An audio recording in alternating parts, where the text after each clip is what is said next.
Hi everyone and welcome. Today we are about to be discussing how to add Afterpay to Shopify store. Now before we start, make sure you click the link below to get the best Shopify free trial and start your business with some exclusive bonuses.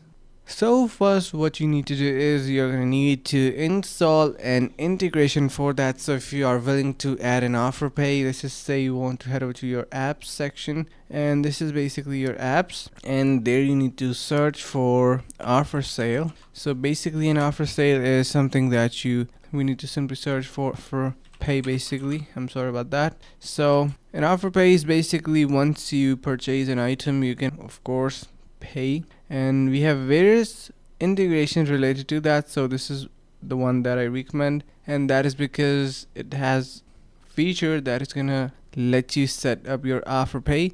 So give it a try and you can see it is gonna look something like that. It is pretty simple. You can integrate to your online store as well. And hope this video was helpful. Finally, make sure to click the link in the description below to take advantage of our exclusive Shopify free trial to start your business right away.